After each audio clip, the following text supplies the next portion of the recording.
إن الحمد لله نحمده ونستعينه ونستغفره ونعوذ بالله من شرور أنفسنا ومن سيئات أعمالنا من يهده الله فلا مضل له ومن يضلل فلا هادي له وأشهد أن لا إله إلا الله وحده لا شريك له وأشهد أن محمدا عبده ورسوله أما بعد فإن خير الحديث كتاب الله وخير الهدي هدي محمد صلى الله عليه وسلم وشر الأمور محدثاتها وكل محدثة بدعة وكل بدعة ضلالة وكل ضلالة في النار. قال الله تبارك وتعالى وقل رب زدني علما. وقال النبي صلى الله عليه وسلم من يرد الله به خيرا يفقه في الدين.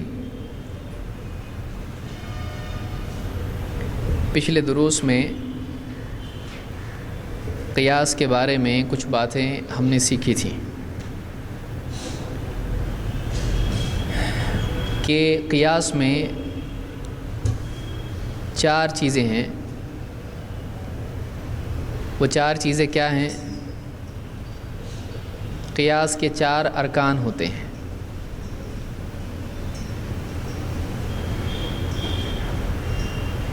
پہلے تو یہ بتائیے کہ کیا دین میں قیاس، شریعت کے احکام میں قیاس جائز ہے یا نہیں؟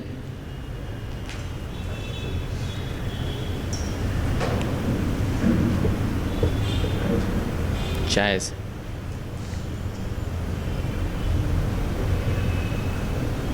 مثال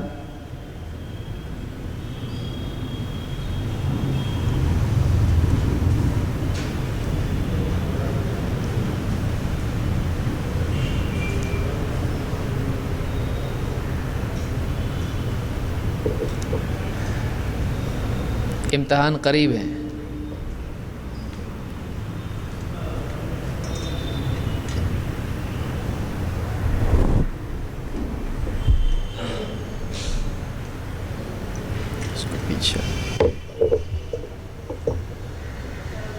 کیونکہ میں سمجھتا ہوں آج اگر یہ مکمل ہو جائے تو اگلا ہفتہ چھوڑ کر پھر اس کا اگلا ہفتہ امتحان ہوگا، یا اور چھٹی چاہیے آپ کو بیچ میں پڑھائی کے لیے؟ ٹھیک ہے. کبھی بھی یہاں پکڑ کے کرتے ہیں ورنہ منہ پہ لگ سکتا ہے.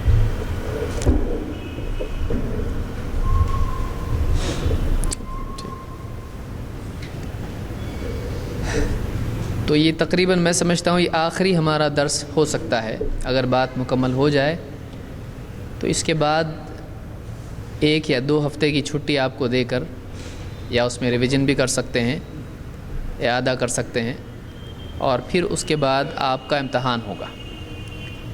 آج ہی ہم لوگ اس کی تاریخ بھی طے کر دیں گے.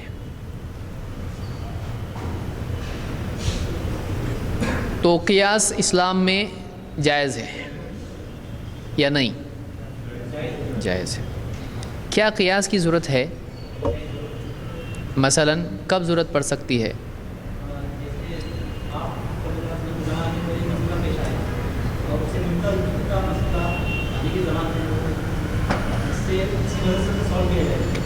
کیا سارے مسائل اللہ کے نبی صلی اللہ علیہ وسلم کے زمانے میں پیش نہیں آئے؟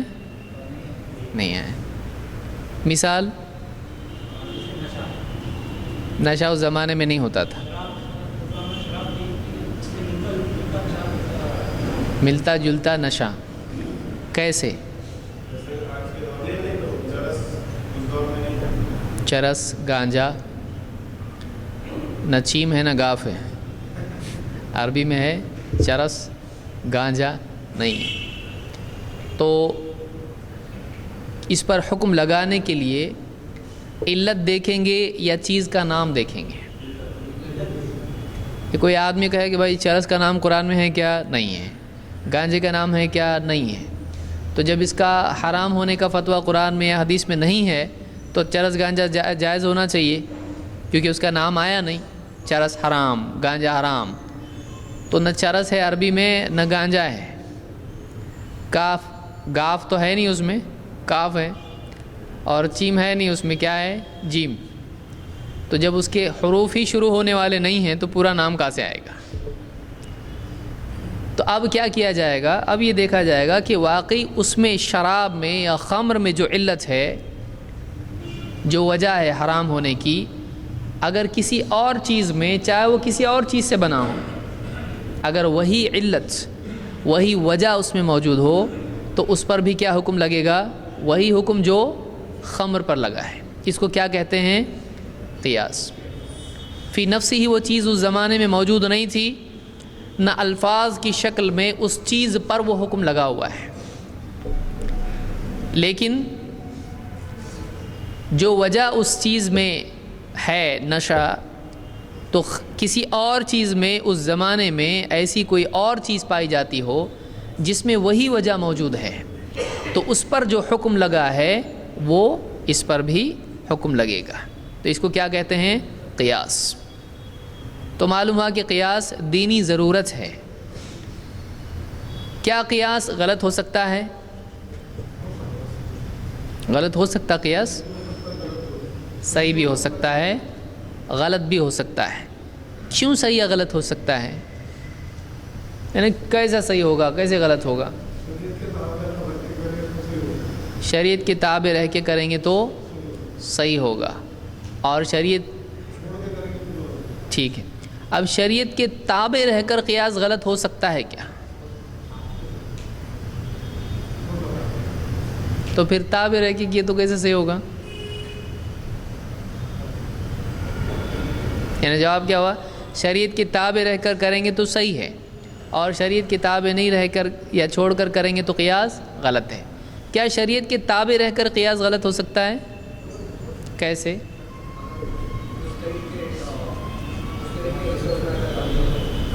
تو شریعت کے تابع رہ کر بھی قیاس غلط ہو سکتا ہے. اس کی کوئی مثال ہے؟ ایسا کوئی قیاس کرے کہ ایسا یعنی قیاس کیا تو غلط ہو گیا، شریعت کے تابع رہ کر بھی، شریعت کے معاملے میں بھی.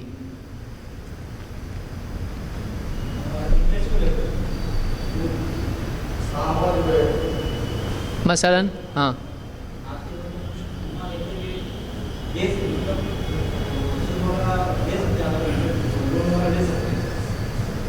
یا آپ اس میں کہہ سکتے ہو کہ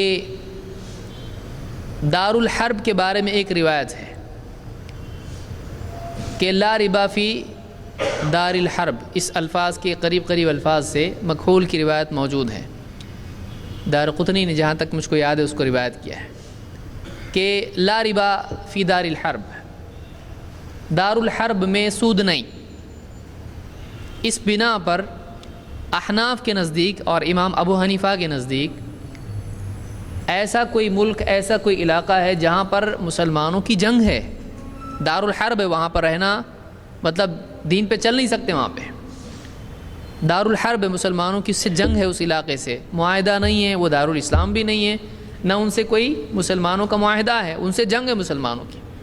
تو وہاں سود نہیں ہے، یعنی سود کا شرعی حکم وہاں لاگو نہیں ہوتا ہے، ایسا وہ سمجھتے ہیں. لہذا وہ کہتے ہیں کہ لا ربا فی دار الحرب کا مطلب یہ ہے کہ ہم دار الحرب میں ربا لے سکتے ہیں، سود لے سکتے ہیں. حنفی مذہب میں ہے ایسا. میں سود کے اس میں بتایا تھا، آپ کو تفصیل یاد ہوگی تو دیکھیے وہاں پہ. تو اس بنیاد پر وہ کہتے ہیں کہ اگر دو مسلمان دار الحرب میں ہیں تو وہ آپس میں سودی لین دین کر سکتے ہیں، یہ اس میں مطلب ان کے نزدیک ہے. اور ایک مسلمان حربی سے سود لے سکتا ہے. اب اس کی بنیاد پر دو الگ مسئلے، خرابیاں دیکھیے اس میں کیا ہے. نمبر ایک، یہاں پر کیا ہے، اس کو رکھ دیں،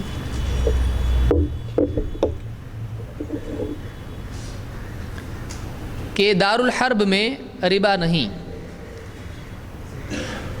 تو اب یہ اس مسئلے، یہ روایت ہی صحیح نہیں ہے کیونکہ یہ مرسل روایت ہے، امام شافعی نے اس کو رد کیا ہے.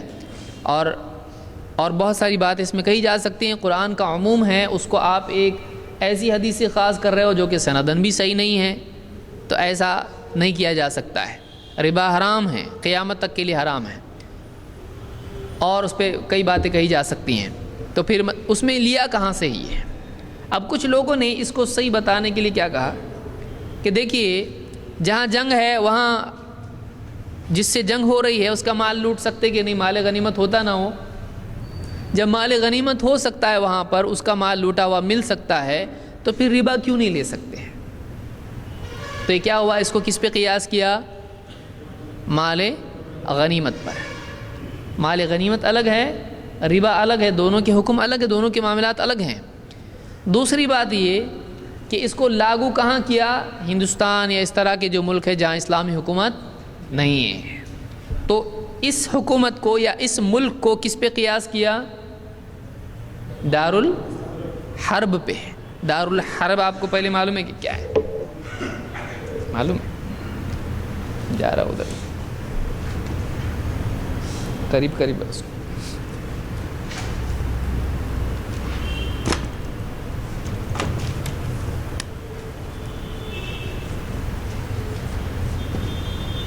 دارالحرب،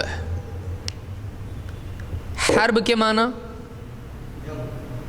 جنگ، اور دار کے معنی گھر۔ دار الآخرہ جو اللہ نے کہا، آخرت کا گھر، گھر دار لوگ بولتے ہیں۔ تو دار یعنی گھر، مقام جہاں بستا ہے انسان، رہائش، مقام۔ دار الحرب یعنی عربی میں اضافت کا قاعدہ معلوم ہے آپ لوگ؟ کتنے عربی میں بیٹھتے ہیں آپ لوگ اور کتنے شکایت کرتے ہیں عربی نہیں لے رہے؟ دار، دار الحرب،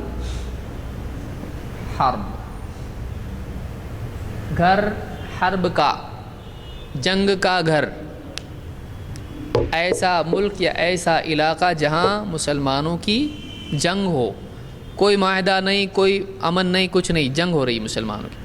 تو اب کیا ہندوستان کو دارالحرب کہا جا سکتا ہے؟ نہیں۔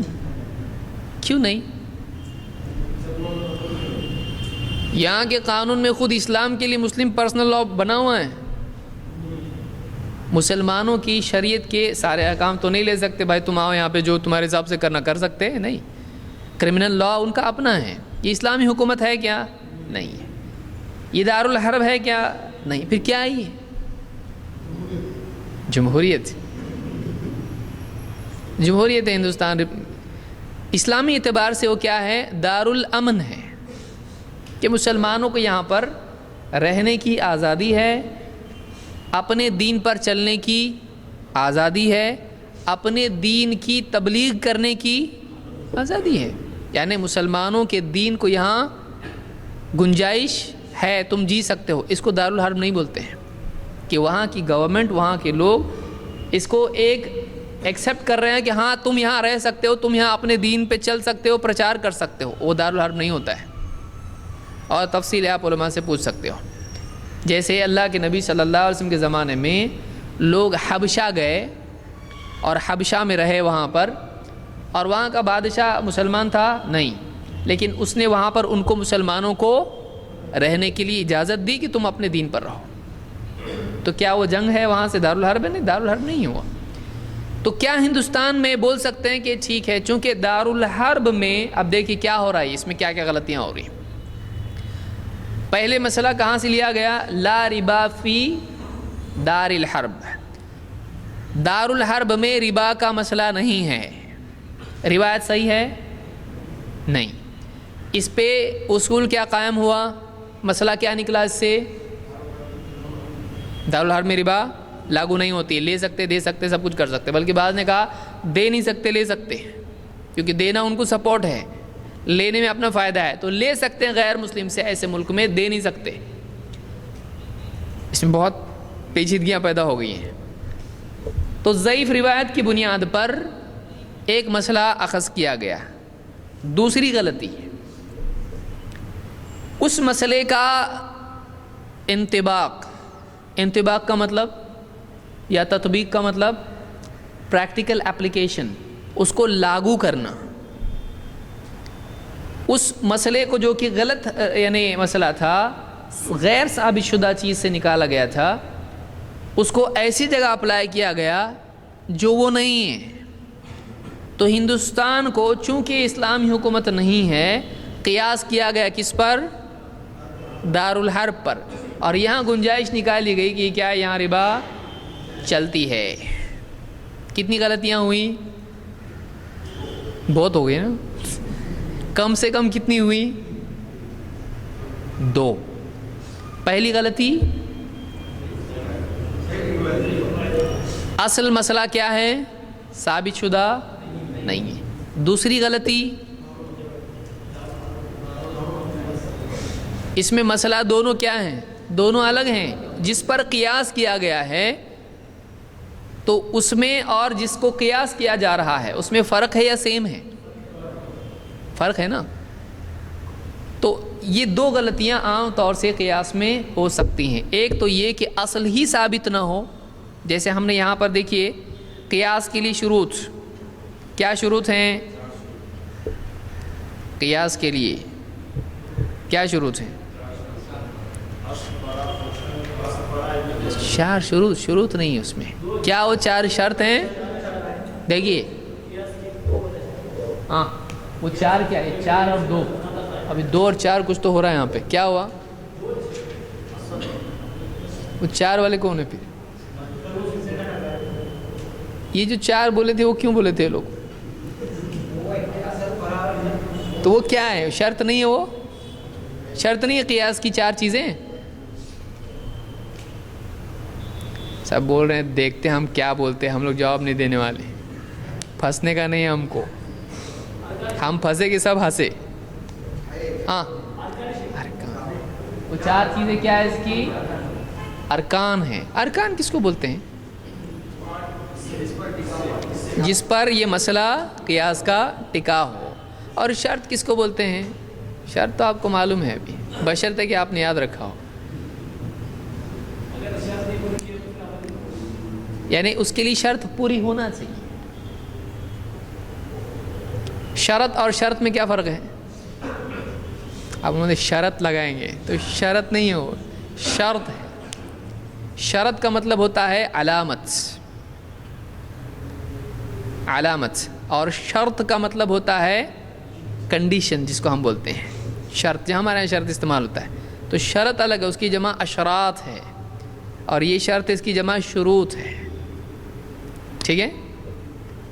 تو ارکان اور شرط 4 ارکان ہیں اس کے. کیا ارکان ہیں؟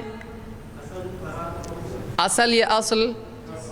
اصل، اصل اور فرع، فرع، فرع. اور تیسرا علت اور قلت، ہاں حکم. تو اصل، فرع، علت اور حکم. اب یہاں پر 2 چیزیں ہم دیکھیں گے کہ قیاس کے لیے شروط کیا ہیں. ایک تو یہ کہ وہ کسی اپنے سے قوی تر دلیل سے ٹکرانا نہیں چاہیے. یہ جو قیاس کیا جا رہا ہے اصل قرآن میں کیا ہے؟ ثابت شدہ مسئلہ کیا ہے سود کے بارے میں؟ وَأَحَلَّ اللَّهُ الْبَيْعَ وَحَرَّمَ الرِّبَا. اللہ تعالیٰ نے ربا کو کیا کر دیا؟ اللہ نے کہا ایسا دارالحرب میں حلال کیا یا فلاں جگہ حرام کیا، ایسا اللہ نے کہا؟ علی الاطلاق حرام ہے یا نہیں؟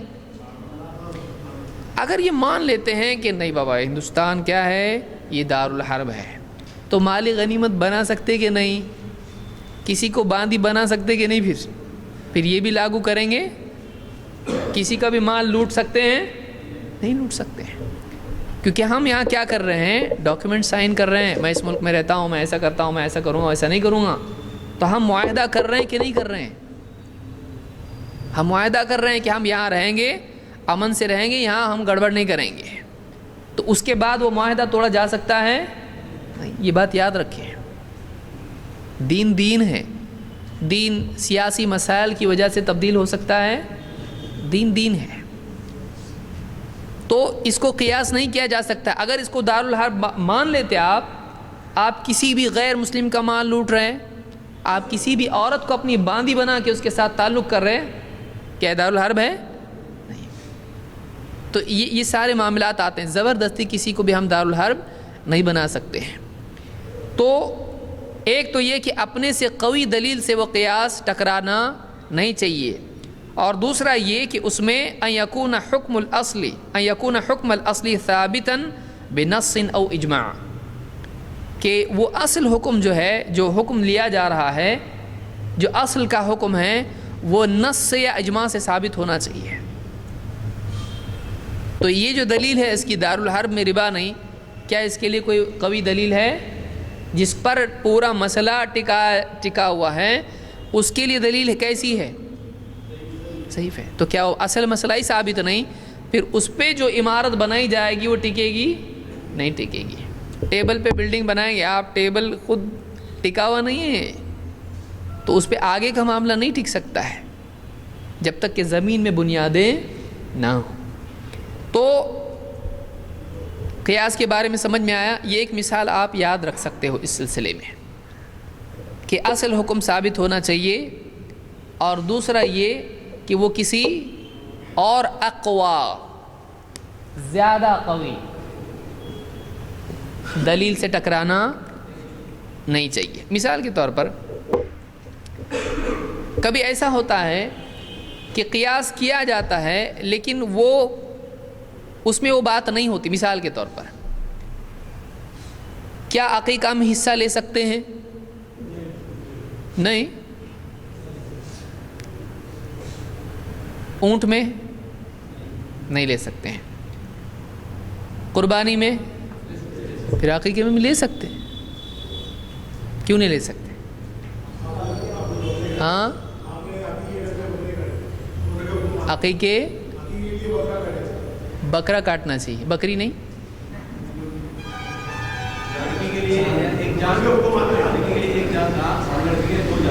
حدیث میں جان کا لفظ ہے، حدیث میں جان کا حکم دونوں کے لیے کیا حکم ہے؟ کیسا معلوم پڑا الگ ہے دونوں کے لیے؟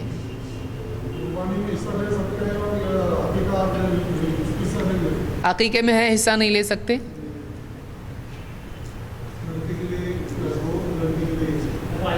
آپ کو کوئی پوچھے کیا بولیں گے آپ؟ ہاں،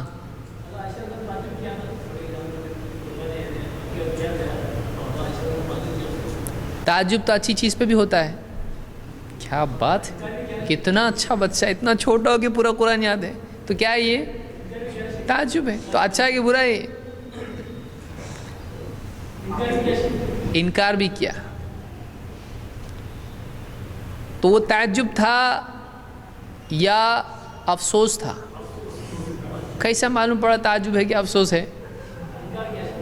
انکار کیا، منع کیا. انکار کس کو کہتے ہیں؟ نہیں کرنا ایسا. تو ایسا بولے نہیں کرنا، بہت ستا رہے نا. ایکسیپٹ نہیں کرنا. کیا الفاظ ہے جس سے معلوم ہے ایکسیپٹ نہیں کیا انہوں نے؟ اچھا وہ مطلب میرے سے مطلب نہیں، میں خالی انکار کا بول رہا ہوں. کیا کہا اس میں ایسا نہیں ہوتا تھا؟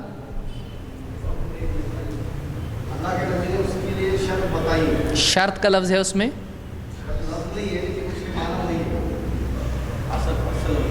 اصل وہی ہے.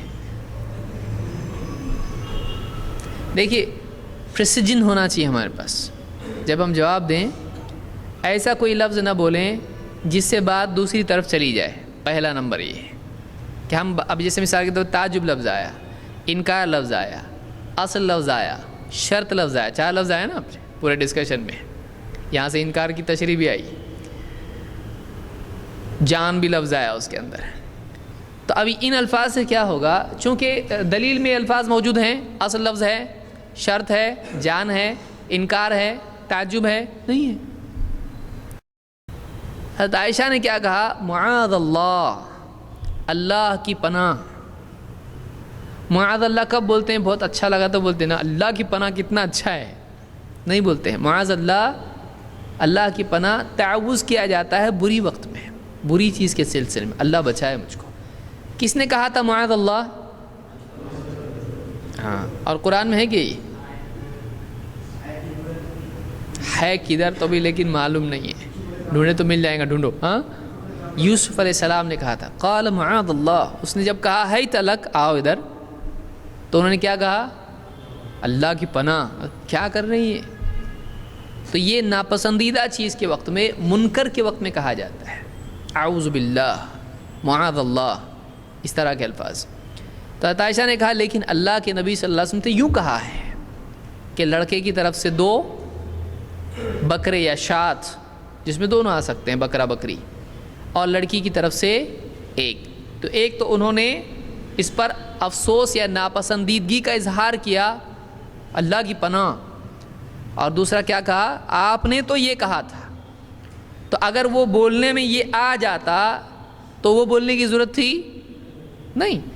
تو انہوں نے بتایا کہ بکرا بکری، جو یعنی 2 بکرے یا 1 بکری، لڑکا یا لڑکی کے لیے، انہوں نے وہ بتایا، لیکن اللہ کے نبی صلی اللہ علیہ وسلم تو یوں کہا ہے۔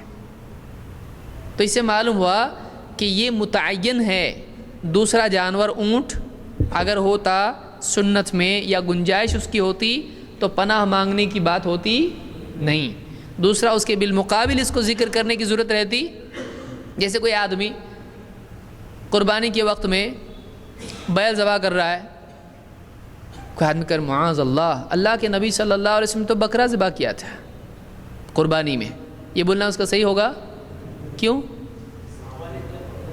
آپ کے زمانے میں دوسرا بھی ہوا ہے، اور خود آپ نے بھی کیا ہے، اونٹ بھی ذبح کیا آپ نے، اور آپ نے گائے بھی ذبح کی ہے اپنے گھر والوں کی طرف سے، اپنی بیویوں کی طرف سے۔ تو جب تینوں ہیں تو مطلب ایسا بولے گا کوئی آدمی، بولنا صحیح ہوگا؟ جب ایسا بول رہا ہے تو اس کا کیا مطلب ہے؟ دوسرے کی گنجائش متعین اس میں ہے۔ سمجھ میں آ رہا؟ دلائل اس طرح سے اس کو سمجھانا پڑتا ہے۔ تو حضرت عائشہ کی دلیل سے معلوم ہوا کہ انہوں نے اس کو پسند نہیں کیا، اللہ کی پناہ مانگی۔ جب اونٹ کا عقیقہ ذکر کیا گیا، وہ بھی کیسا اونٹ؟ پورا اونٹ ایک کے لیے۔ اب حصے کیا اس پر قیاس کیا جا سکتا ہے قربانی پر؟ قربانی میں، اور اگر اس میں آپ فرق بتاتے ہیں اگر، تو اپنے آپ یہ معلوم ہو جائے گا کہ اس پر قیاس کرنا صحیح نہیں ہے۔ جیسے کوئی آدمی کہے کہ روزے میں بالکل بات نہیں کرنا چاہیے، کیوں؟ اللہ تعالیٰ نے قرآن میں کہا ہے کہ وَقُومُوا لِلَّهِ قَانِتِينَ، اللہ کے لیے کھڑے رہو فرما بردار بنے ہوئے۔ کیونکہ صحابہ شروع میں جب بات کر لیا کرتے تھے نماز میں، تو بعد میں آیت جب اتری تو کیا ہوا؟ فَأُمِرْنَا بِالسُّكُوتِ وَنُهِينَا عَنِ الْكَلَامِ، ہم کو خاموشی کا حکم دیا گیا اور بات چیت سے منع کر دیا گیا۔ لہٰذا نماز میں کیا ہے؟ بات کرنا، تو روزے میں بھی منع ہے۔ کیوں؟ وہ بھی عبادت، یہ بھی عبادت، صحیح ہے؟ کیونکہ وہ کس سلسلے میں نازل ہوا ہے؟ اگرچہ عبادت ہونے کے اعتبار سے دونوں کیا ہیں؟ ایک ہیں، لیکن کیا خاموش رہنے کی علت عبادت ہے؟ اگر ایسا ہے تو ذکر کیا ہے؟ تو عبادت خاموش رہنا کیسا ہوا ہو؟ سمجھ میں آ رہا ہے کہ عبادت ہے تو خاموش رہنا چاہیے، تو پھر ذکر کیا ہے؟ عبادت ہے، بلکہ نماز کا مقصود بھی کیا ہے؟ تو پھر ذکر کرنا کہ نہیں کرنا؟ تو عبادت میں چپ ہونا چاہیے کیا بولنا چاہیے؟ تو معلوم ہے کہ ہر عبادت میں ہر حال میں خاموشی ہے، تو جہاں وہ آیا ہے وہیں اس کو رکھنا پڑے گا۔ لہٰذا خود ذکر میں یہ لاگو نہیں ہوتا ہے جو کہ نماز کی اصل اور مقصود ہے، تو اس کو روزے میں لاگو کیا جا سکتا ہے۔ سمجھ میں آ رہا میں کیا بول رہا ہوں؟ ایک دم ترتیب وار ایسا ہم کو بولنے آنا چاہیے کہ آپ یہ قیاس، اس کو کیا کہیں گے؟ القیاس مع الفارق، فارق، فرق کرنے والی چیز موجود ہے، یہ کیس الگ ہے، یہ کیس الگ ہے، اس کو اس پہ قیاس نہیں کیا جا سکتا ہے۔ لہذا قربانی الگ ہے اور عقیقہ ہے کہ نہیں الگ؟ بتاؤ الگ کیسا ہے؟ جان کا تو نہیں ملا ہم کو، یعنی لفظاً جان کی دلیل ہے نہیں ہے۔ ہاں، کیونکہ اگر جان کی دلیل ہے، لڑکی کو 1 جان، لڑکے کو 2 جان، تو جان کا حدیث میں ذکر آیا ہے نہیں ہے؟ ہاں، بکرا بکری خاص جانور نہیں. مجھ کو یہ بتائیے کہ قربانی کے سلسلے میں قربانی اور عقیقہ، اضاحی جس کو آپ کہیں گے، اور عقیقہ دونوں الگ ہیں یا ایک ہیں؟ اس میں ذبح بولتے ہو کرتے ہو کیا بولتے، اور اس میں بھی ایک نہیں ہے. اس میں حلال جانور ذبح کرتے اور اس میں حرام نا، ایک ہے نا. یہ کس کے لیے ذبح کرتے اور یہ ایک نہیں ہے. تین تین دلیل دیا نا آپ کو میں نے، صحیح ہے. اب آپ مجھ کو بتاؤ الگ کیا ہے. نمبر ایک عقیقہ ایک ہی بار ہوتا ہے، اور قربانی کیا ہوتی ہے؟ فرق نمبر ایک. کوئی آدمی ہر سال اپنا عقیقہ کرتا، ارے میرا عقیقہ ہے، ارے پچھلے سال تو کیا تھا، پھر ہر سال کرنے کا رہتا ہے ایسا عقیقہ. دوسرا فرق،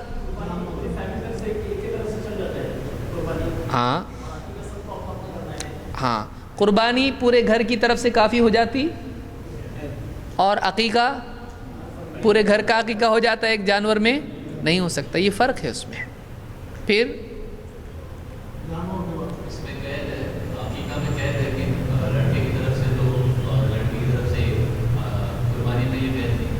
قربانی میں عورت اگر قربانی کر رہی تو کتنے جانور کرے گی، اور آدمی کرے گا تو اگر دونوں ایک ہیں تو اس میں دو آئیں تو وہاں بھی دو ہونا چاہیے.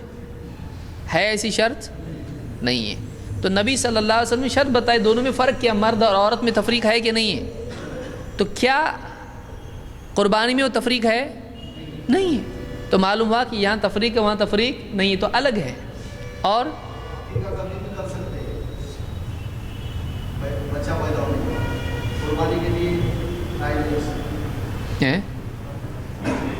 عقیقہ کبھی بھی کر سکتے ہیں. اصل مسئلہ بتائیے پھر اس کے آگے بولو. 7 دن میں کے اندر کرنا چاہیے، 7ویں دن کرنا چاہیے. کب؟ عید کے یا ابا کے 7ویں دن؟ کب؟ کون سا آتا جواب؟ کس کی پیدائش؟ نانا کی. بچے کی پیدائش کے 7ویں دن عقیقہ کرنا چاہیے، اور قربانی 8ویں دن.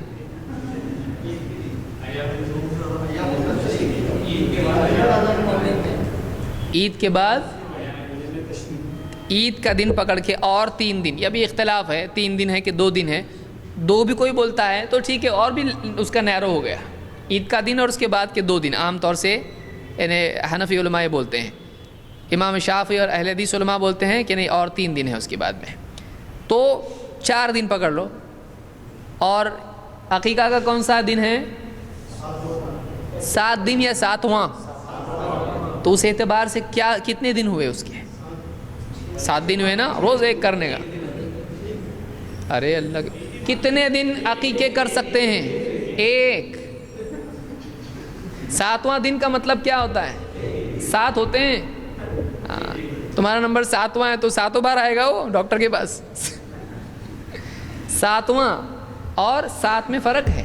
تو قربانی کے دن کتنے ہیں؟ 3 یا 4؟ اختلاف کو دیکھتے ہوئے بول رہا ہوں میں، ہمارے نزدیک 4 ہیں. اور عقیقے کے کتنے دن ہیں؟ 1 دن ہے. قربانی کے دن چلے گئے تو کر سکتے نا قربانی.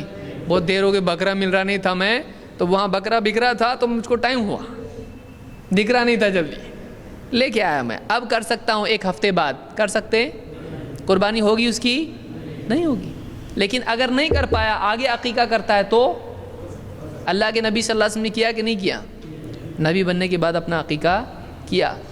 کسی کی قربانی نہیں ہوئی ہو وہ سال میں کبھی بھی کر سکتا ہے، اور عقیقہ اگر نہیں ہوا ہو تو فرق ہو رہا ہے دونوں میں. ہاں نہیں، حد بے حد، متعین غیر متعین. ایک کیسا بول رہے ہیں؟ اتنے سارے فرق اس میں ہیں. تو معلوم ہے کہ یہ الگ ہے یہ الگ ہے. سمجھ میں آ رہا ہے؟ تو قیاس بعض اوقات کیا جاتا ہے کسی ایک پر دوسری چیز کو، لیکن دونوں میں کیا ہوتا ہے؟ فرق ہوتا ہے. زبردستی اگر قیاس کیا جائے تو پھر ایسے کئی مسائل ہیں جس میں غلطی ہو جائے گی. کہ کسی کا بھی مسئلہ کسی پر بھی قیاس کیا جا سکتا ہے، غلط ہوگا وہ.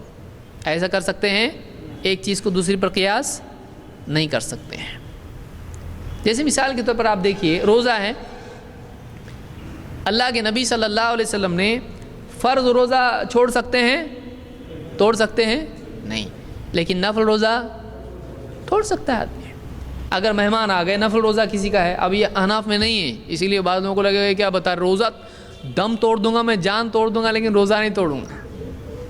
نفل روزہ توڑا جا سکتا ہے. اللہ کے نبی صلی اللہ علیہ وسلم کی کئی حدیثیں ہیں، الصائم المتطوع امیر نفسہ، نفل روزہ رکھنے والا اپنے آپ کا امیر ہے، چاہے تو روزہ توڑ دے چاہے جاری رکھے. تو ایسی کئی حدیثیں ہیں، اور اس کو دن کے یعنی کسی بھی حصے سے شروع کیا جا سکتا ہے بشرطے کہ کھایا نہ ہو. لیکن فرض میں کر سکتے ایسا، فرض کی قید کیا ہے؟ سحری کا وقت ختم ہونے سے پہلے اس کی نیت ہونا چاہیے. تو اب دونوں کو سیم بنایا جا سکتا ہے، اگرچہ وہ دونوں کیا ہیں؟ روزہ ہے، لیکن دونوں کو سیم کر سکتے ہیں نہیں. اسی طرح سے آپ دیکھیے، ایک آدمی کہے، یاد رہے گا سب کچھ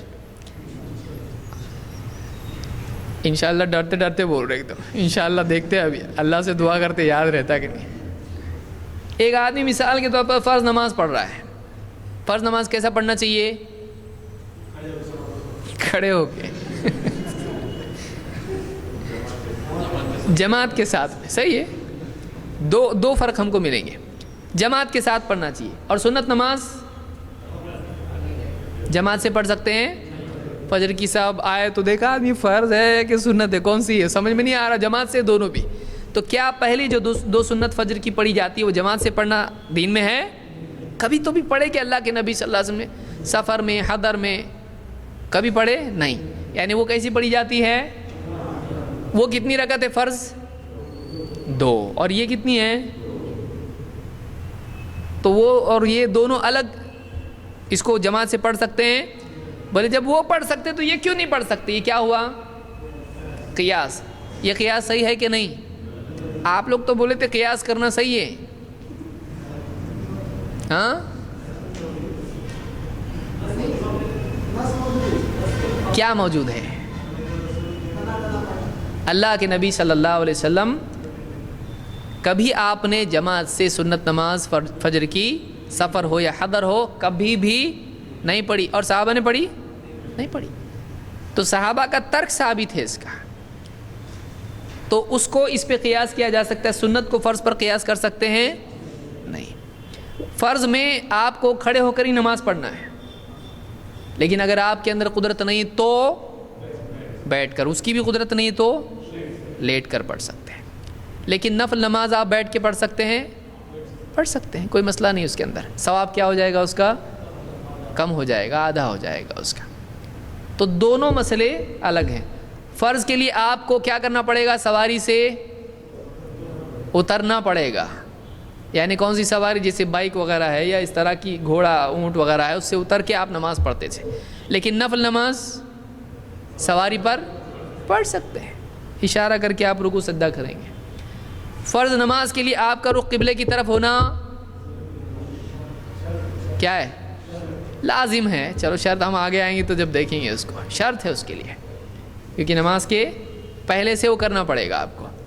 لیکن نفل میں آپ سواری پہ ہوں، سواری کو آپ کہیں بھی چھوڑ دیں، آپ کی سواری قبلہ رخ سے بدل بھی جائے تو آپ کو مڑنے کی ضرورت ہے نہیں. یہ مسائل بھی آپ اسے معلوم ہی نہیں، بول رہے آپ ٹھیک ہے آ رہا آنے دو. یہ الگ مسائل ہیں، یہ ہم دیکھیں گے آگے جا کے. تو ان میں فرق ہے. ایک کو دوسرے پر قیاس کیا جا سکتا ہے نہیں. اگرچہ بھی نماز ہے، اگرچہ وہ بھی 2 رکعت ہے، لیکن اس کو ایک دوسرے پر قیاس کر سکتے ہیں نہیں. تو قیاس کے لیے ایک تو یہ کہ اصل کے لیے دلیل ہونا چاہیے، یہ ایک اصول اس میں ہے. دوسرا یہ کہ جو قیاس کیا جا رہا ہے وہ اس سے مضبوط دلیل سے ٹکرانا نہیں چاہیے. کہ آدمی قیاس تو کر رہا ہے، جیسے مثلا ایک آدمی کہے کہ دیکھو نماز میں کیا ہے؟ ادب سے کھڑے رہو. دیکھو یہ ادب لگ رہا ہے میرے کو، ناف کے نیچے ایک دم ادب سے کھڑا ہونا، یہ ہے تو ادب ہے یہ. تو اب یہ کیا کیا اس نے؟ ادب کے لفظ کو پکڑ لیا، لیکن اس سے اقوی دلیل موجود ہیں. اللہ کے نبی صلی اللہ علیہ وسلم نے کہاں باندھا ہاتھ؟ سینے پر. یہ قوی دلیل. مسند احمد کی روایت جو ہے یہ حسن درجے کی ہے اور اس کے علاوہ روایتیں موجود ہیں. تو وہ قوی دلیل موجود ہے کہ آپ نے سینے پر باندھا. تو ادب اب جو لفظ یہ سمجھا ہے اپنے معاشرے میں جو عمل ہو رہا ہے ادب والا اس پر قیاس کر سکتا ہے. اس کو جو لگ رہا ہے ادب وہ نہیں کر سکتا ہے. کوئی بولے گا ہمارے یہاں ایسا کرتے ایک دم بچے کو ذرا ادب سے کھڑے رہو تو بچہ فوراً ایسا کر لیتا ہے. وہی فطرت پہ بھی ہے یہ. لو کر سکتے نہیں کر سکتے. کیوں؟ اس لیے کہ ہمارے اپنے فہم اور اپنے قیاس کے مقابلے میں ہمارے معاشرے کے عمل پر ہم قیاس کر سکتے ہیں. اس کو نبی صلی اللہ علیہ وسلم سے ملنے والا عمل پہلے دیکھنا پڑے گا. اگر وہ مل گیا تو اب قیاس نہیں کریں گے. سمجھا؟ آگے بڑھتے ہیں. تو کتنی مثال، کون کون سی مثالیں دیکھی ہم نے؟ آپ بولے تھے انشاءاللہ. ہاں، ایک انٹرسٹ کا دیکھا ہم نے، دوسرا عقیقہ اور قربانی، تیسرا روزہ فرض اور نفل، اور نماز فرض اور نفل. روزہ فرض نفل، نماز فرض نفل، سود اور دارالحرب، اور اسی طرح سے عقیقہ. اور بہت لوگ حقیقہ بولتے ہیں اس کو. حقیقت میں وہ حقیقہ نہیں ہے. وہ کیا ہے؟ عقیقہ. عین سے ہے، وہ ہا سے نہیں ہے. ہا سے نہیں بلکہ وہ عین سے. تو بہرحال اجتہاد کا ہم نے دیکھا تھا، وہ تو یاد ہوگا آپ کو. قیاس اجتہاد میں ہے یا اجتہاد قیاس میں ہے؟ ہاں؟ قیاس اجتہاد میں ہے. اجتہاد بڑا ہے یا قیاس بڑا ہے؟ اجتہاد بڑا ہے. اس میں سے جز اور کل کی نسبت کس کی کس سے ہے؟ قیاس کیا ہے؟ کس کا؟ اجتہاد کا. تو اس کے علاوہ کیا اجزاء ہیں؟ اس میں کیا ہو سکتے ہیں قیاس کے علاوہ؟ اجتہاد میں کیا کیا ہو سکتا ہے؟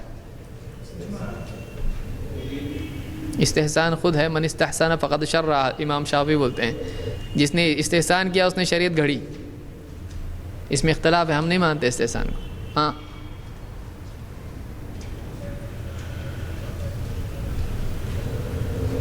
قیاس کے علاوہ کیا کریں گے آپ؟ اجتہاد مطلب آپ نہیں کریں گے، جو بھی کرتا ہے وہ کیا خالی قیاس کرتا ہے اجتہاد میں؟ اور کیا کون سا عمل کیا جا سکتا ہے اجتہاد میں؟ اجماع تو سب مل کے کر رہے، ایک نہیں کر رہا. اجتہاد میں کیا ہو سکتا ہے؟ صحیح دلیل کو پانے کی کوشش کرنا. جیسے ہم نے دیکھا ایک کوشش کرنا، بھاگ دوڑ کرنا، وہ ایک الگ چیز ہے، وہ بھی اجتہاد کہلاتا ہے لغوی اعتبار سے. لیکن یہ جو ہم فقہی اعتبار سے اجتہاد کر رہے ہیں اس میں کوئی اور عمل بتائیے جو اصطلاحی اعتبار سے بھی استعمال ہوتا ہو.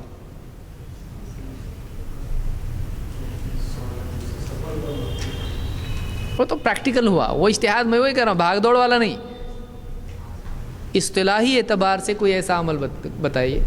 کیا؟ استنباط. لیکن استنباط بھی کیا ہے؟ اجتہاد ہی کے معنی میں ہے. یعنی ایک مسئلے کو تلاش کر کے نکالنا، استنبطا. تو اجتہاد کے لیے بھی وہ استعمال ہو سکتا ہے، اسی طرح سے لفظ ہے وہ. یعنی دونوں برابری کے سمجھ لیجیے. ہاں، گھر کو جانا وہ تو اجتہاد ہی ہے نا. وہ تو تعریف ہوئی اجتہاد کی، وہ مقصد ہوا اجتہاد کا.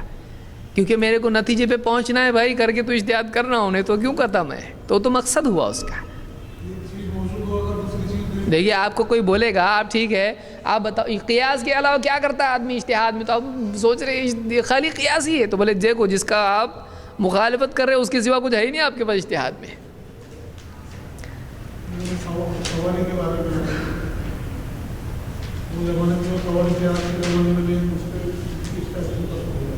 ٹھیک ہے، کون آپ لوگ کہ میں میں پوچھ رہا ہوں کہ ایک آدمی جب اجتہاد کرتا ہے تو اس اجتہاد میں کئی کام ہوتے ہیں اصطلاحی اعتبار سے، لغوی نہیں، وہ کتاب ڈھونڈنا وہ ٹھیک ہے سمجھ میں آیا، بھوکا رہنا وہ سب چھوڑ دیجیے آپ، لیکن آپ واقعی مطلب اصطلاحی اعتبار سے کیا کیا، جیسے آپ نے کہا قیاس، قیاس کیا ہے؟ ایک اصطلاحی لفظ ہے، ایک عمل ہے قیاس کرنا، ایسے اور کیا چیزیں ہوتی ہیں اجتہاد میں؟ مسائل مرسلہ ہو سکتا ہے وہ، لیکن وہ ایک ابھی آیا نہیں ابھی وہ اپنے پاس، یعنی اجتہاد کرتے وقت حاصل کرنا چاہیے یا اس سے پہلے؟ تو اس کے اندر ہوا یا پہلے ہوا؟ باہر ہے وہ، سمجھ رہے ہیں آپ؟ کتاب و سنت کا علم حاصل کرنا چاہیے، تو یہ مجتہد بننے سے پہلے یا بعد میں؟ پہلے ہو۔ تدبر ایک آیا چلو ٹھیک ہے، لیکن وہ بھی یعنی غور کرنا ہے، یہ ایک ذریعہ ہے اجتہاد میں، چلیے تدبر بھی لے سکتے۔ آپ کہیں گے جمع بین النصوص، تخصیص، دیکھیے نصوص میں جمع کرنا یہ کیا ہوا؟ تطبیق دینا، اور اسی طرح سے عموم اور خصوص اس میں دیکھنا، ترجیح دینا، نہیں بول سکتے آپ؟ دو دلیلوں کو دیکھا آپ نے کہا کہ یہ ایسا ہے یہ ایسا ہے، اس میں تطبیق دی، یہ بھی لفظ آ سکتا ہے اس میں۔ اسی طرح سے آپ کہہ سکتے ہو کہ عموم اور خصوص کا فرق کرنا، اس میں یہ عام ہے یہ خاص ہے، تفریق کرنا اس طرح سے، ناسخ منسوخ اس میں قرار دینا، یہ ناسخ ہے یہ منسوخ ہے، اس طرح کی چیزیں۔ تو یہ ساری چیزیں کیا ہوتی ہیں؟ اجتہاد میں آتی ہیں۔ راوی کے بارے میں تحقیق کرنا، حدیث کے بارے میں تحقیق اور تضعیف اور تصحیح کرنا اس کی، یہ کیا ہے؟ اجتہاد میں آتا ہے، یہ ساری چیزیں اجتہاد میں آتی ہیں۔ تو بہرحال اجتہاد کے بارے میں یہ چیز ہم نے دیکھی کہ قیاس کے علاوہ بھی اجتہاد میں بہت ساری چیزیں ہوتی ہیں۔ اجتہاد کے لیے شرائط کیا کیا ہیں، یا شروط اس کے لیے کیا کیا ہیں؟ مثال کے طور پر کیا کیا ہونا چاہیے مجتہد کے پاس؟ آپ لوگ ذرا بتاؤ، آپ کو کیا لگتا ہے؟ اس کو سب سے پہلے علم ہونا چاہیے۔ کون سا علم؟ نمبر ایک، اس کے پاس کون سی زبان ہونا چاہیے؟ بغیر عربی کے نہیں چلتا۔ کیوں نہیں چلتا؟ ہاں، جب عربی نہیں آتی تو واقعی وہ الفاظ کے معنی سمجھے گا نہیں، وہ پڑھے گا علم تری کیف فعل ربک، بولے گا علم ملے ہم کو محرم کے، علم آیا، تو ایسا کچھ بھی کرنا شروع کرے گا، عربی زبان ہی نہیں آتی اس کو۔ یا پڑھے گا کہ اللہ بے نیاز ہے، تو کیا بولے گا؟ وہی تو ہم بول رہے، بزرگوں کی نیاز ہوتی ہے، اللہ کی نہیں ہوتی، کیونکہ اللہ بے نیاز ہے، اللہ کو نیاز کی کیا ضرورت ہے؟ قرآن سے نکل رہا نا، اللہ کیا ہے؟ تو اللہ کی تو نیاز ہوتی ہی نہیں ہے، نیاز تو بزرگوں کی ہوتی ہے۔ کدھر ہے؟ قرآن میں، سورہ قل ہو اللہ نہیں پڑھے آپ لوگ؟ تو یہ کون سا مجتہد ہے؟ یہ اردو کا مجتہد ہے، کیا اس نے بھی اجتہاد بہت کیا، لیکن اس کا پورا اجتہاد کس پہ ڈیپینڈ ہے؟ اردو پہ۔ تو کیا ایسا چلے گا؟ نہیں ہو۔ تو عربی زبان اگر نہیں آتی تو آدمی کیا کرے گا؟ بہت ساری غلطیاں کرے گا۔ تو ایک تو عربی زبان آنا چاہیے، دوسرا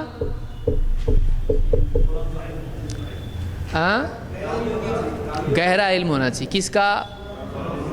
قرآن و سنت کا علم ہونا چاہیے۔ قرآن و سنت کے علوم میں سے کیا کیا علم ہونا چاہیے اس کو؟ اصول اور فروع کے مسائل اس کو آنا چاہیے۔ یہ جواب صحیح ہے؟ یہ سمجھا نہیں؟ اصول اور فروع کے مسائل، مثال کے طور پر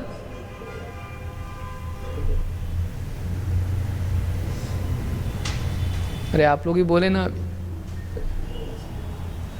ٹھیک ہے آسان بولو تھوڑا، دوسرا اجازت کینسل کر دو اس کو، اور بولو۔ ناسخ اور منسوخ کا علم ہونا چاہیے، آیات میں احادیث میں، دونوں میں۔ اور کیا ہونا چاہیے؟ اسماء اور رجال کا علم اس کو ہونا چاہیے، یعنی حدیث صحیح ہے ضعیف ہے معلوم کیسے پڑے گا؟ راویوں پہ ڈیپینڈ ہوتا ہے، اگر حدیث ہی ضعیف ہے تو وہی ہوگا مسئلہ جیسا سود میں ہوا، روایت جو ہے متصل ہے کیا ہے اس کو معلوم ہونا چاہیے، یہ ضعیف ہے یا صحیح ہے، اس کے اعتبار سے پھر کیا کیا چیز ہے اس کو معلوم ہونا چاہیے حدیث کے سلسلے میں۔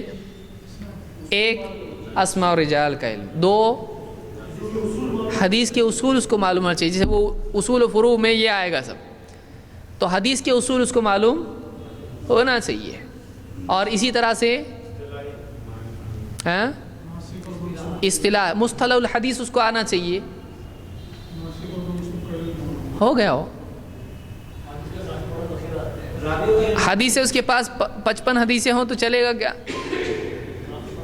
اس کے پاس اتنا ذخیرہ ہونا چاہیے کہ وہ ان میں سے غور کرے. کم حدیثیں ہوں گی تو کیا ہوگا؟ اس کا اجتہاد اکثر اس کے پاس دلیل اس کے خلاف بعد میں وہ اجتہاد کر دے گا, بعد میں معلوم پڑے گا ایک حدیث ہے جو اس کے خلاف جا رہی ہے.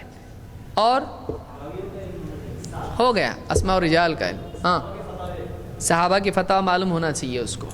کیوں ایسا؟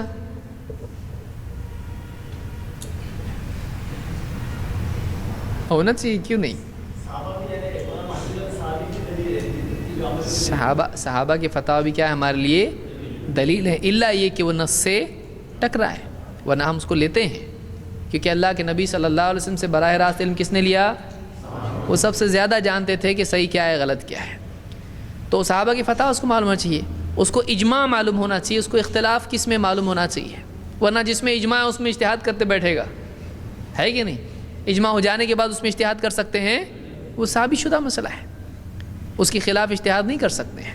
اور فقہ کے اصول معلوم ہونا چاہیے, عام اور خاص, اور اسی طرح سے ساری چیزیں جو اس کے لیے مطلق اور مقید ہے وہ معلوم ہونا چاہیے. اس کو سند ہو گیا, 3 بار ہو گیا. ہاں سند میں اضافہ یہ ہو سکتا ہے کہ سند متصل ہے یا نہیں, اس کے اندر کہاں کہاں علل ہیں, اس کو علتوں کا علم ہو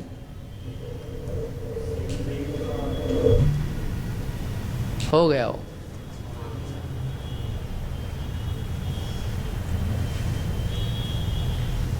تو کیا کیا ہوا؟ ایک لغت اس کو معلوم ہو, پھر اس کے ساتھ حدیث کا بڑا ذخیرہ اس کے پاس ہو, قرآن کے علوم اس کو آتے ہوں, ناسخ منسوخ ہے, اسی طرح سے غریب القرآن ہے, یا اسی طرح سے آیات کا پس منظر ہے, شان نزول ہے, احادیث کا شان نزول ہے, کس سلسلے میں حدیث کس بیک گراؤنڈ میں آئی, کس مسئلے میں آئی, کب آپ نے ایسا کہا.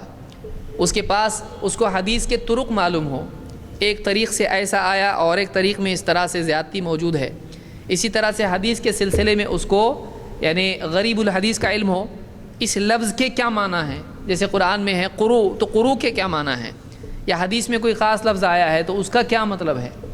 اسی طرح سے صحابہ کا اختلاف کس چیز میں ہے اور اتفاق کس چیز میں ہے, یہ اس کو معلوم ہو. اس کو تاریخ معلوم ہو, اس کے پاس یعنی راویوں کے بارے میں علم ہو, اس میں سارے علوم آتے ہیں, ایک نام کے راوی, الگ الگ نام کے راوی, فلاں ابن فلاں, اس کے یعنی شیوخ معلوم ہو راویوں کے, اس کو کس کے شیوخ کون ہیں. پھر اسی طرح سے اس کو علتیں حدیث کی معلوم ہو کہ فلاں حدیث میں یہ علت ہے. تو اس طرح سے بہت سارے علوم ہیں, اس کو یہ معلوم ہونا چاہیے. اور اس میں عقل, اس میں صلاحیت ہونا چاہیے استنباط کی, اس میں صلاحیت ہونا چاہیے استنباط کی. اور ویسے ہی سارے علوم اگر جمع ہو انسان کے پاس تو اس میں صلاحیت پیدا ہو جاتی ہے. لیکن یہ بھی علماء نے ذکر کیا ہے کہ واقعی اس میں غور و فکر کر کے مسائل نکالنے کی صلاحیت موجود ہو. مثال کے طور پر آپ دیکھیے, اللہ تعالیٰ نے فرمایا یا ایھا الذین آمنوا اطیعوا اللہ واطیعوا الرسول واولی الامر منکم فان تنازعتم فی شیء فردوہ الی اللہ والرسول. اس میں کیا کیا ثابت ہوتا؟ اللہ کی اطاعت ثابت ہوتی. یہ معلوم ہے نا سب کو, اے ایمان والو فرما برداری کرو اللہ کی, فرما برداری کرو اس کے رسول کی, اور ان کی بھی جن کو معاملے کا اختیار ہے, تم میں سے معاملے کا اختیار رکھنے والوں کی. پھر آپس میں تم میں اختلاف ہو جائے تو اللہ اس کے رسول کی طرف معاملے کو پلٹاؤ. اس سے کیا کیا نکلتا ہے, کیا ثابت ہوتا ہے, کیا آپ نے سوچا؟ الگ ہے. تو اگر کوئی اس میں یہ کہے کہ 4 جو بنیادی مآخذ یا اصول ہیں, کتاب, سنت, اجماع اور اجتہاد یا قیاس, یہ چاروں اس آیت میں ہیں کہ نہیں ہیں؟ ہیں.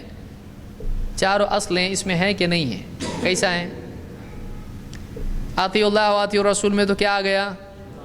کتاب و سنت. قرآن و حدیث ہے کتاب و سنت؟ سنت کا لفظ استعمال کریں آپ.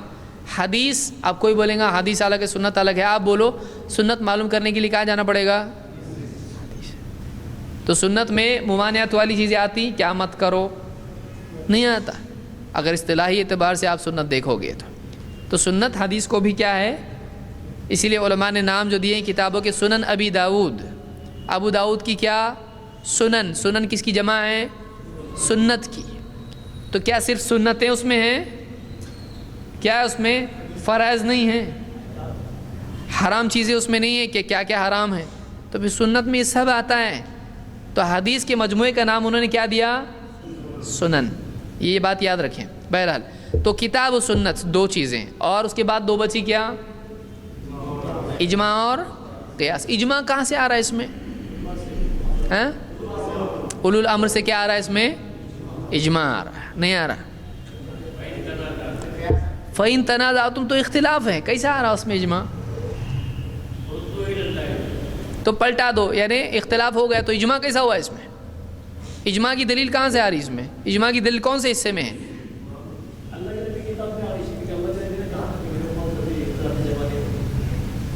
تو پھر تو قیاس بھی آ گیا اور کتاب قرآن بھی آ گیا اس میں، پورا اس میں ہی آ گیا پورا. اجماع کہاں آ رہا ہے اس میں؟ اجماع آ رہا نا. تو اس کا مطلب شریعت کی دو اصلیں ایکسٹرا اجماع بولنے کی ضرورت نہیں ہے، اس لیے کہ وہ آ گیا اس میں.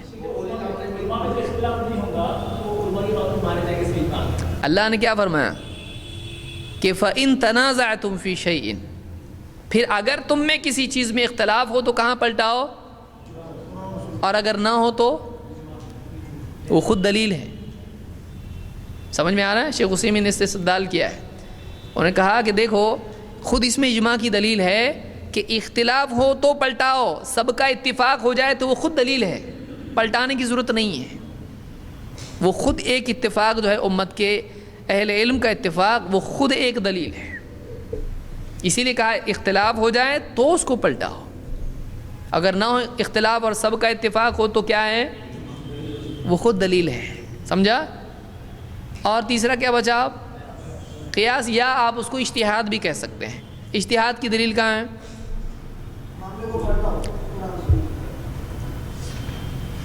تو وہ تو کتاب و سنت کی ہوئی. اولو الامر منکم، فرما برداری کتاب و سنت کے بعد کس کی آئی؟ اولو الامر کی، جو معاملے کا اختیار رکھتے ہوں تو ان کی بھی کرو فرما برداری ہے. لیکن ان کی فرما برداری مستقل ہے یا مشروط ہے؟ مشروط ہے. اس لیے اللہ نے یہاں پر اطیعوا کا لفظ مستقل استعمال نہیں کیا. اور جب دو میں اختلاف ہو جائے مجتہدین میں سے تو پھر کیا کرنا پڑے گا؟ آگے اللہ نے وہی کہا لوٹاؤ اس کو. تو معلوم ہوا کہ وہ خود حجت ہے، دلیل ہے نہیں ہے. تو یہ اجتہاد کی دلیل ملی وہ اولو الامر منکم میں. اور فَإِن تَنَازَعْتُمْ فِي شَيْءٍ میں کیا ہوا؟ اجماع کی دلیل. سمجھ میں آ رہا ہے؟ تو کتاب، سنت، اجتہاد اور اجماع، یہ چاروں چیزیں اس ایک آیت میں ہم کو ملتی ہیں. لیکن اجتہاد اور اجماع کا مرتبہ کہاں ہے؟ کتاب و سنت کے بعد، اور اس کے تابع ہے وہ، اس کے تابع ہے وہ. سمجھ میں آیا؟ اصل وہ دو چیزیں ہیں. لہٰذا کچھ لوگ بولتے ہیں، آپ لوگوں کے علماء بولتے ہیں ہمارے دو ہی اصول ہیں، تم لوگ چار بول رہے ہو. آپ کے مولانا محمد جوناگڑھی نے کہا ہے اہل حدیث کے دو اصول فرمان خدا اور فرمان رسول.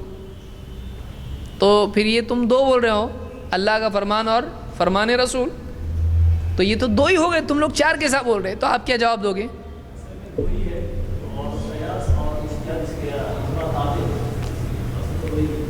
آپ یہ بتائیے اصل کیا ہے؟ میں اپنے بعد کتنی چیزیں چھوڑے جا رہا ہوں؟ دو. تو معلوم ہے کہ نبی نے دو بولے تو دو پکڑ کے چلنا پڑے گا. آپ نے چار بولے نہیں، تو تمہارا اعتراض کدھر جا رہا؟ تو آپ نے دو چھوڑ کے گئے، تم لوگ چار کہاں سے لائے؟ دوسری بات یہ کہ ہم چار پھر تم چار کیوں مانتے ہیں؟ تو ہم کہتے دیکھو دو ہیں، کیا ہیں؟ کتاب اور سنت. اجماع حق ہے کیسے معلوم پڑ رہا؟ کہاں سے معلوم پڑا؟ سب نے مل کے بولے چلو آج سے اجماع کریں گے، اس لیے معلوم پڑا وہ حق ہے؟ کہاں سے معلوم پڑا کہ اجماع برحق ہوتا ہے؟ کتاب و سنت سے معلوم پڑا. اور اجتہاد کی گنجائش دین میں ہے، کہاں سے معلوم پڑی؟ سب نے بیٹھ کے میٹنگ کی، اجتہاد ہونا چاہیے بھائی، ایسا ہوا؟ وہ بھی کہاں معلوم پڑا؟ اذا حکم الحاکم ہے نا حدیث میں کہ جب حاکم اجتہاد کرتا ہے، صحیح نکلتا ہے 2 اجر ہے، غلط نکلتا ہے 1 اجر ہے. تو کہاں سے معلوم پڑا یہ اجتہاد؟ سنت سے معلوم پڑا یا قرآن سے معلوم پڑا.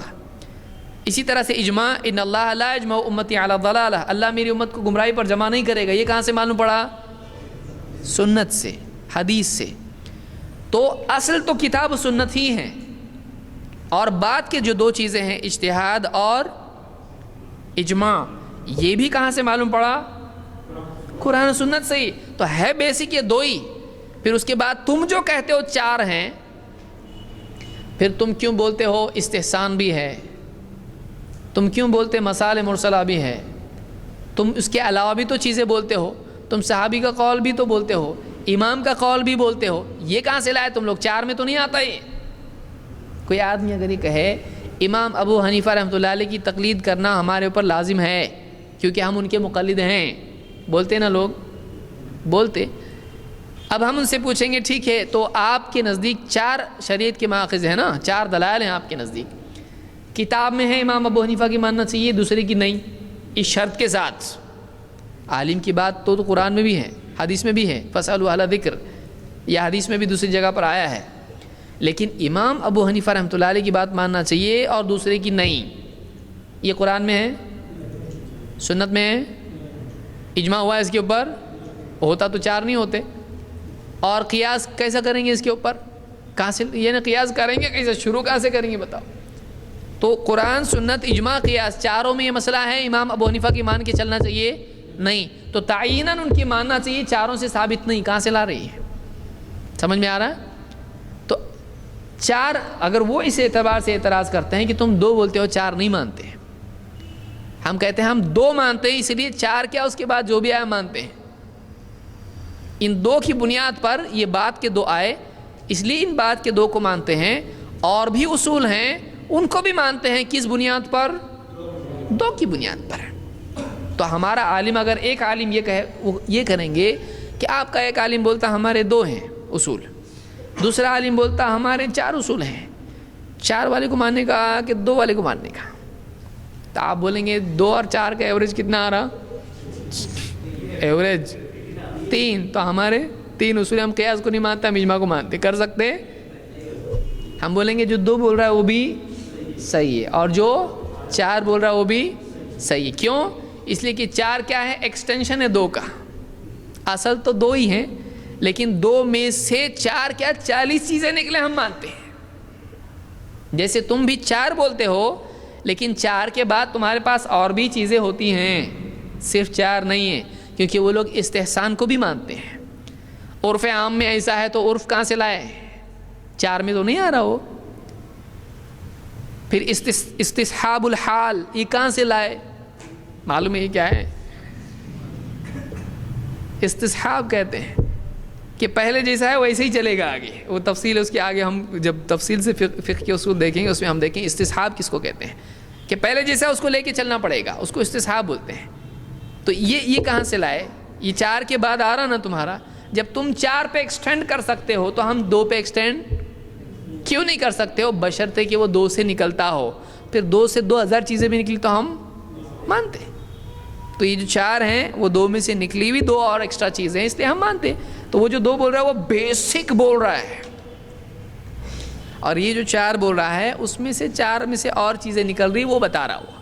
تو کوئی پرابلم تضاد ہے اس میں، اس کو سیکھیے، اس کو یاد رکھیے. ٹھیک ہے؟